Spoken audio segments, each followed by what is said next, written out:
For over 100 years, progressives and conservatives have been waging a war of ideas. Conservatives have been losing that war because they are making the wrong argument. In the next few minutes, you will see what the Claremont Institute is doing to win that war and recover the American idea. In 1776, a small group of men created the intellectual foundation for the freest, most just nation the world has known. A revolution was fought to forge that nation. The founders believed that human nature is fixed and universal, and that there exist certain natural rights. Thus, a just government is one that is limited to protecting the equal natural rights of all, while leaving citizens alone to develop their unique and unequal talents. This is the American idea. Created at the founding, it was reaffirmed in the Civil War.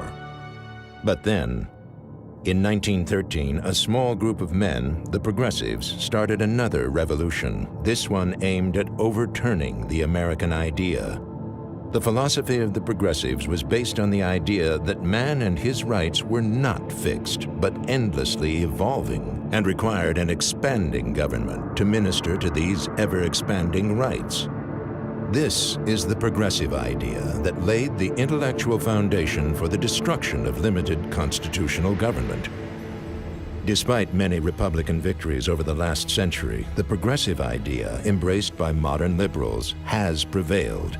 Liberals have convinced the public that the progressive idea is just, and in so doing have gained political support for an ever-expanding government. To recover limited government, conservatives must meet liberals on the grounds of justice.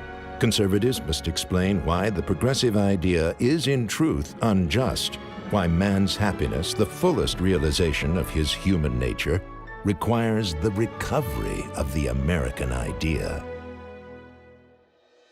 This is where the Claremont Institute comes in. Claremont finds the young conservatives of great promise who have already demonstrated a commitment to public affairs. It engages them in a lifelong study of the true principles of government and their application to today's policies, and then builds them into a community of influential leaders. The Publius Fellowship for graduate students and the Lincoln Fellowship for early career professionals teach the statesmanship and political thought of the founders and Lincoln, and how they should guide policymakers today. The John Marshall Fellowships teach the natural law jurisprudence of the American founding. Not only do we teach, but we bring the founders' jurisprudence to the courthouse by filing amicus briefs and by litigating important cases in the highest courts. Claremont Fellows are the warrior elite in the battle of ideas. They occupy positions of influence and power in politics, the media, law, and academia.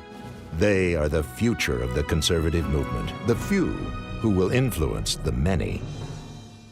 Our journal, the Claremont Review of Books, is another way we teach political thought and statesmanship.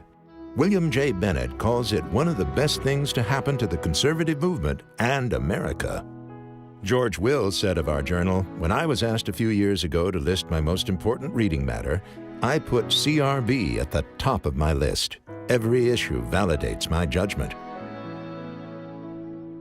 This year, we introduced the American Mind video series. Moderated by Charles Kessler, the American Mind focuses on current issues of concern to conservative policymakers and intellectuals. Among Claremont's greatest intellectual accomplishments has been convincing the conservative movement that the roots of modern liberalism are to be found in the progressive era.